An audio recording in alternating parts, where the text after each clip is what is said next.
রাধে রাধে বন্ধুরা, কেমন আছো তোমরা সবাই? তো আমাকে বেশ অনেকেই প্রশ্ন করে দেখা হলে যে আমি কি সব জায়গায় গোপু সোনাকে নিয়ে যাই, বা আমি নিয়ে গেলেও কিভাবে নিয়ে যাই।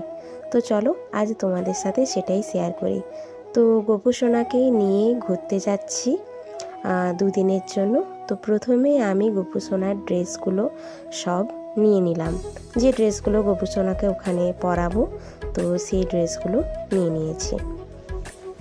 তোমরা যখন ঘুরতে যাবে, তোমাদের বাড়িতে যদি গোপু সোনার জন্য সেবা দেওয়ার বা শয়ন দেওয়ার কেউ থাকে তাহলে ঠিক আছে, কেউ যদি না থেকে থাকে তাহলে কিন্তু তোমরা অবশ্যই গোপু সোনাকে নিয়ে যাবে সেখানে, আর অবশ্যই গোপু সোনাকে সেখানে গিয়ে সেবা দেবে।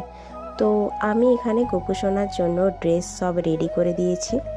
এরপর একটা বক্সে গোপু সোনার সাজগুজে সব কিছু নিয়ে নিচ্ছি।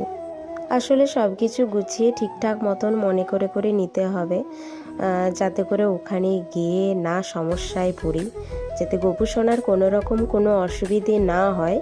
তো সেই জন্য সবটাই গুছিয়ে নিতে হচ্ছে মনে করে করে। আর এরপর একটা টিফিন বক্সে দুদিনের খাবার নিয়ে নিলাম। প্রথমে একটা গুড়ের লাড্ডু নিয়েছি, তারপর দুটো মন্ডা, একটা নারকেল নাড়ু আর একটা চকলেট মিষ্টি, আর এদিকে কিছু নিমকি নিয়ে নিয়েছি, আর নিচ্ছি একটা বিস্কুট আর চকলেট। তো এই বিস্কুট আর চকলেটটা নিশু দিদি গোপু সোনাকে দিয়েছে। আর হ্যাঁ, তুলসী পাতা, এটা কিন্তু অবশ্যই করে নিয়ে যেতে হবে, এটা কিন্তু ভুলে গেলে একদমই চলবে না। তো এরপর থালা আর গ্লাসও একটা নিয়ে নিয়েছি। তো গোপু সোনার শয়নের জন্য মশারি দেওয়া বেডটাও নিয়ে নিচ্ছি। তো আমি খুব একটা অভিজ্ঞ নই, আমি আমার মতন করেই যেটা করি তোমাদের সাথে শেয়ার করলাম। আর এখানে একটা ছোট্ট গোপু সোনার জন্য কিছু জিনিস রয়েছে, সম্ভব হলে তোমাদেরকে পরে দেখাবো। আর এখানে জলের বোতলও রেডি হয়ে গেছে। আর এদিকে কিন্তু গোপু সোনা ঘুরতে যাওয়ার জন্য একদম রেডি। কেমন লাগছে তোমরা অবশ্যই জানিও, আমার তো খুব মিষ্টি লাগছে।